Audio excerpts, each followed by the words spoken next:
Hello दोस्तों, कैसे हैं आप सभी लोग। देखिए, कल की क्लास में यानी पिछले लेक्चर में हम लोगों ने ओरिजिन ऑफ हिमालय यानी हिमालय की उत्पत्ति के बारे में पढ़ा था कि आखिर ओरिजिन ऑफ हिमालय कैसा है, हिमालय की उत्पत्ति कैसे हुई।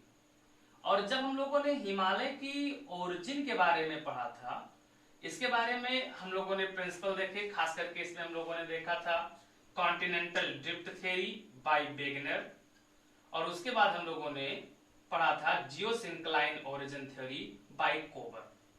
ये हम लोगों ने अपडेट किया था, पढ़ लिया था, पूरा समझा भी था। इसी में हम लोगों ने ये पढ़ा था कि बेसिक रूप से जो हिमालय है, जो हिमालय की ओरिजिन हुई, इसमें हिमालय के मुख्य रूप से 3 रेंज बने, और जो 3 भाग हिमालय के बने, इसमें से पहला हम लोगों ने पढ़ा था ट्रांस हिमालय,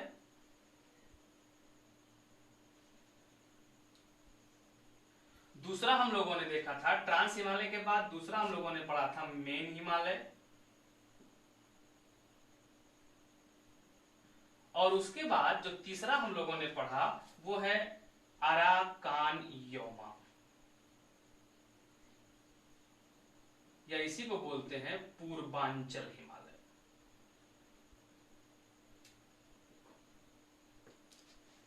इसका मतलब टोटल हिमालय को अगर हम लोग देखें, जो हिमालय का पोर्शन हुआ, इसमें 3 पार्ट बन गए। एक बन गया ट्रांस हिमालय, दूसरा बना मेन हिमालय, और तीसरा बना अराकानयोमा या पूर्वांचल हिमालय।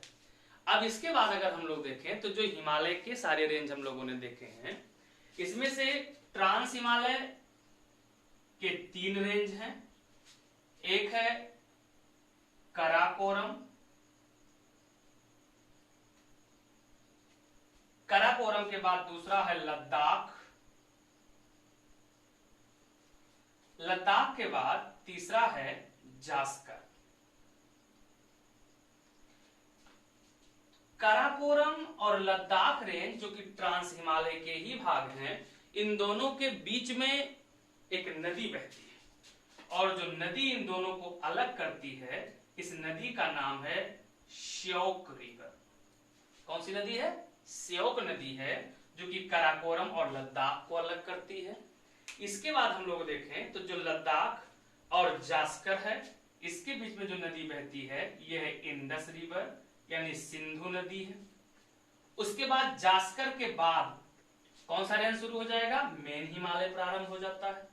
जो मुख्य हिमालय है, इस मुख्य हिमालय में भी 3 रेंज एक दूसरे के पैरेलल फैले हुए हैं, और जो 3 रेंज फैले हुए हैं, इसमें से पहला है ग्रेटर हिमालय, दूसरा है लेसर हिमालय, और तीसरा है शिवालिक हिमालय। इसमें से जो जास्कर और ग्रेटर है, या सिंपल कहें जो ट्रांस और मेन है, ये दोनों अलग होते हैं। इन दोनों को जो डिवाइड करती है, इसको कहते हैं इंडो सांगपो सचर। क्या कहते हैं? तो इसको कहते हैं इंडो सांगपो सचर, या और क्लोज देखें तो जास्कर और किसको? ग्रेटर को जो अलग करेगा, ये इसी का नाम क्या है? तो इसी का नाम है इंडो सांगपो सचर। ये खाई की तरह है, घाटी। ये किस किस को अलग करती है?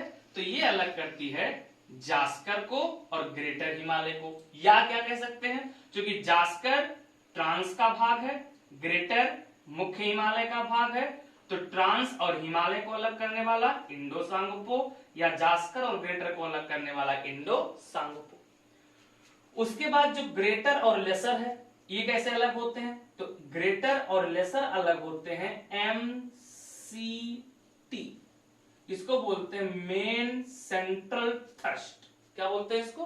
तो इसको कहा जाता है मेन सेंट्रल थ्रस्ट। ये भी एक खाई है, और ये खाई, ये घाटी किसको अलग करती है? ग्रेटर और लेसर को अलग करती है। उसके बाद है लेसर और शिवालिक। तो जो लेसर और शिवालिक है, इसको अलग करता है मेन बाउंड्री फॉल्ट। कौन अलग करता है? तो इसको अलग करता है मेन बाउंड्री फॉल्ट के द्वारा लेसर और शिवालिक अलग होते हैं। तो ये आप लोग नोट कर लीजिए। अब हम लोग देखते हैं इसको मैप पे पूरा अपडेट करते हैं। तो चलिए देखते हैं मैप पर इसको। अब हम लोग देखते हैं पहले ट्रांस हिमालय।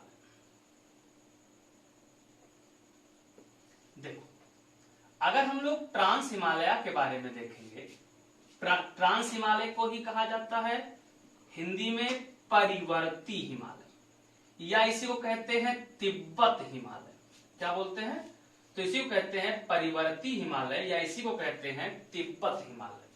देखो यहां ध्यान समझिएगा, हम लोगों ने कल की क्लास में यानी पिछली क्लास में हम लोगों ने पढ़ा था कि जो यूरेशियन प्लेट का पार्ट है, जब इसमें पेनिनसुलर इंडियन प्लेट आकर के टकराती है, तो यूरेशियन प्लेट में पेनिनसुलर इंडिया की प्लेट आकर के जब टकराई, तो यूरेशियन प्लेट के उभार से इसमें फोल्डिंग पड़ने से जो रेंज बनकर के तैयार हुई है, इस रेंज को क्या नाम देते हैं? तो इसी रेंज को कहा जाता है ट्रांस हिमालय। यानी वास्तव में जो ट्रांस हिमालय है, ये यूरेशियन प्लेट के फोल्डिंग से बनने वाला हिमालय का भाग। अब इस ट्रांस हिमालय में अगर हम लोग देखें तो इसका विस्तार अपने यहाँ ये जो कराकोरम रेंज है, यही कराकोरम रेंज आगे आकर के पामीर के पठार से मिल गया है। किससे मिला है? तो ये पामीर के पठार से जुड़ा हुआ है। ये सेंट्रल एशिया में स्थित है पामीर का पठार, ये कराकोरम। और कराकोरम, लद्दाख, जास्कर और कैलाश, ये मुख्य रूप से ट्रांस हिमालय के ही भाग माने जाते हैं, यानी ये परिवर्ती हिमालय के भाग माने जाते हैं। इसमें से अगर एक एक रेंज के बारे में हम लोग देखें तो ये आपको दिख रहा होगा कराकोरम। जो ये कराकोरम रेंज आपको दिख रहा है, इस कराकोरम रेंज को एशिया के रीढ़ की हड्डी भी कहा जाता है। इसकी ऊंचाई अधिक है, इस पर स्थित है K2 गाडविन ऑस्टिन, जिसकी ऊंचाई 8611 मीटर है। अब जो K2 गाडविन ऑस्टिन है, इसी K2 को, गाडविन ऑस्टिन को भारत की सबसे ऊंची चोटी माना जाता है। और K2 गाडविन ऑस्टिन विश्व की दूसरी सबसे ऊंची पर्वत चोटी है। यानी विश्व की दूसरी सबसे ऊंची पर्वत चोटी कौन सी है? तो विश्व की दूसरी सबसे ऊंची पर्वत चोटी K2 गाडविन ऑस्टिन है। लेकिन वर्तमान में अगर हम लोग देखें तो जो K2 गाडविन ऑस्टिन है, ये वस्तुतः पीओके में स्थित है, पाक ऑक्युपाइड कश्मीर में स्थित है। इसीलिए प्रायः कंचनजंगा, ये देखो कंचनजंगा, जो कि नेपाल और सिक्किम की सीमा पर स्थित है, नाम क्या है? कंचनजंगा। हाइट है इसकी 8598 मीटर, 8598 मीटर है। इसको भारत की ऊंची चोटी मान लिया जाता है। ये बात समझ में आया? लेकिन अगर पेपर में आएगा तो कई सारे एग्जाम में अभी भी K2 गाडविन ऑस्टिन को ही भारत की ऊंची चोटी माना जाता है। अब अगर हम लोग इस कराकोरम रेंज की बात करेंगे तो इस रेंज से देखो, इसके उत्तर से एक नदी ऐसे निकलती है और ये कराकोरम और लद्दाख के बीच से प्रवाहित होती हुई आगे बढ़ करके आती है, और ये आकर के सिंधु नदी की सहायक नदी बन जाती है। ये सिंधु नदी है, ये तो ये इंडस रिवर है, और ये जो नदी है, इस नदी का नाम है श्योक रिवर। और यही श्योक नदी कराकोरम और लद्दाख को अलग करती है। जो कराकोरम है, इसकी ऊंचाई अधिक होने के कारण, औसत ऊंचाई लगभग इसकी 6000 मीटर है। तो औसत ऊंचाई अधिक होने के कारण यह ग्लेशियर से यानी हिमानी से ढकी हुई है, और इस पर कई सारी ऊंची हिमानियां पाई जाती है। इसमें खास करके जो कुछ हिमानियां हैं, इसमें है सियाचिन, वाल्टेरो, साल्टेरो, बाटुरा, ये सारे ग्लेशियर हैं, हिमानियां हैं, जो कि किस पर स्थित हैं? ये सारे के सारे ग्लेशियर कराकोरम रेंज पर स्थित हैं, कराकोरम पर स्थित है। कराकोरम के दक्षिण में जो पर्वत श्रेणी है, ये आपको दिख रही होगी, इस पर्वत श्रेणी का नाम है लद्दाख। और जो लद्दाख श्रृंखला आपको ये दिख रही है, ये लद्दाख श्रृंखला ऐसे अगर हम लोग देखें तो ये ऐसे पर्वत हो गया कराकोरम, उसके बाद ये पर्वत हो गया लद्दाख, और उसके बाद जो रेंज है ये है जास्कर। तो जो लद्दाख है ये लद्दाख रेंज काराकोरम और जास्कर के कंपैरेटिवली कम ऊंची है। तो इसकी ऊंचाई अपेक्षाकृत कम होने के कारण काराकोरम की ओर से आने वाली जो हवाएं हैं इनको काराकोरम किस रेंज रोक लेती है, ये रेंज रोक लेती है, इधर से हवाएं नहीं पहुंच पाती, इसलिए लद्दाख पर अत्यल्प वर्षा होती है, वेरी लेस रेनफॉल होती है, बहुत ही कम वर्षा रिसीव करता है। कौन बहुत कम वर्षा रिसीव करता है? तो लद्दाख। और वर्षा कम होने के कारण ये मरुस्थल है, डेजर्ट, तो ये मरुस्थल का भाग हो गया। लेकिन चूंकि ये माउंटेन रेंज है इसलिए ऊंचाई है, ऊंचाई होने के कारण हम सबको पता है कि जैसे जैसे हाइट बढ़ती जाती है वैसे वैसे टेम्परेचर कम होता चला जाता है। तो टेम्परेचर कम होने के कारण ये ठंडा है, इसीलिए लद्दाख को किसे? तो लद्दाख को भारत का, किसका? इंडिया का क्या कहा जाता है? कोल्ड डेजर्ट कहते हैं। यानी भारत का ठंडा मरुस्थल किसे कहा जाता है?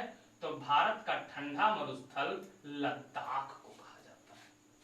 अब जो लद्दाख है इसकी क्लाइमेट तिब्बत के क्लाइमेट, ये जो पठारी भाग है कौन सा है? ये पठार, ये पठार है तिब्बत का पठार, तो तिब्बत के पठार से मिलती जुलती है, इसीलिए लद्दाख को भारत का लघु तिब्बत या छोटा तिब्बत भी कहते हैं। यहां पर भी वह सारे जीव जंतु पाए जाते हैं जो वास्तव में तिब्बत के पठार पर भी मिलते हैं। ये बात समझ में आया? आप चलो आगे बढ़ते हैं। देखो जो ये लद्दाख श्रेणी है, इस लद्दाख श्रेणी की ऊंची चोटी का नाम है राकापोसी। क्या नाम है? तो इसका नाम है राकापोसी, जिसकी हाइट है 7788 मीटर। और राकापोसी के बारे में यह माना जाता है, यानी राकापोसी विश्व की सबसे स्टीप स्लोप, बहुत ही तीव्र ढाल वाली चोटी अगर कोई है तो वो चोटी कौन सी है? राकापोसी। इसी तिब्बत का अगर अग्र विस्तार हम लोग देखें, सॉरी इसी लद्दाख का अगर हम लोग अग्र विस्तार देखें तो तिब्बत के पठार पर इसी को हम लोग कैलाश रेंज कहते हैं। किस रेंज के नाम से जानते हैं? तो इसी को कैलाश रेंज के नाम से जाना जाता है, कैलाश पर्वत के नाम से जानते हैं, जो कि हिंदू धर्म के लिए एक प्रमुख पर्यटन स्थल भी माना जाता है, जहां पर यह माना जाता है कि स्वयं प्रभु भोलेनाथ का निवास स्थान है कैलाश। और भारत से हिंदू यात्री कैलाश मानसरोवर की यात्रा पर भी जाते हैं, यहां पर ट्रेवलिंग करने के लिए जाते हैं। अब अगर हम लोग लद्दाख को देखेंगे तो इस लद्दाख पर ही, इस उत्तरी ढलान पर स्थित है अक्साई चीन। क्या स्थित है? अक्साई चीन स्थित है। और जो ये अक्साई चीन का भाग है, 1962 में जब भारत चीन का युद्ध हुआ था उसके बाद से माना जाता है कि अक्साई चीन वाले क्षेत्र पर अधिकार किसने कर रखा है? तो इस पर चाइना ने अपना अधिकार कर रखा है। अब इससे आगे अगर हम लोग देखें, देखो तो जो सिंधु नदी है, ये देखो हमने बनाया है मैप में, ये सिंधु नदी इस लद्दाख और जास्कर श्रेणी के बीच में बहती है। यानी लद्दाख और जास्कर को अलग करने वाली नदी कौन सी है? तो ये सिंधु नदी है। लद्दाख श्रेणी के दक्षिण में और ग्रेटर के उत्तर में जो श्रेणी फैली हुई है, जो रेंज फैली हुई है, इसी को कहते हैं जास्कर। कौन श्रेणी कहते हैं इसको? तो इसको जास्कर श्रेणी कहा जाता है।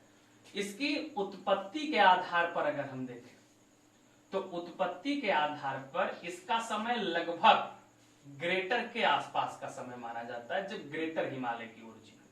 लेकिन बनावट के आधार पर, चूंकि ये भी यूरेशियन प्लेट का ही भाग है, तो यूरेशियन प्लेट का भाग होने के कारण जास्कर भी ट्रांस हिमालय का ही भाग माना जाता है।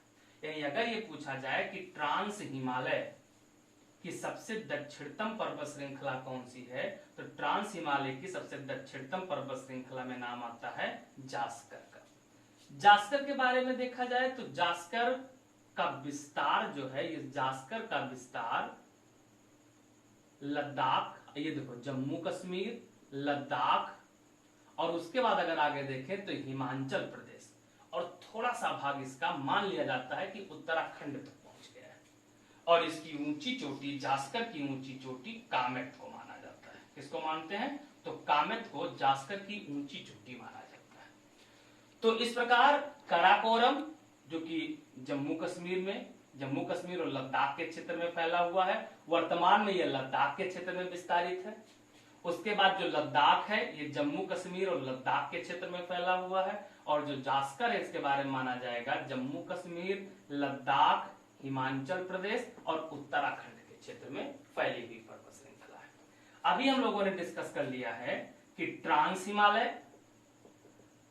हिमालय और उसके बाद जो ग्रेटर हिमालय या मेन हिमालय, तो मेन हिमालय और ट्रांस हिमालय के बीच में स्थित है इंडो सांगपो सचर, और इसी इंडो सांगपो सचर के द्वारा कौन अलग होता है? तो ट्रांस और ग्रेटर हिमालय या मेन हिमालय अलग होते हैं। इसके आगे ग्रेटर हिमालय के जो रेंज है, कैसे इनकी बनावट है, किस प्रकार से विस्तारित है, और कौन कौन से पर्यटन स्थल है। मुख्य हिमालय यही है जो सिंधु नदी से लेकर के और ये ब्रह्मपुत्र नदी तक फैला हुआ है। इसके बारे में डिटेल डिस्कशन हम लोग अगली क्लास में करेंगे। आज यहीं तक, बहुत बहुत धन्यवाद, थैंक यू, जय हिंद।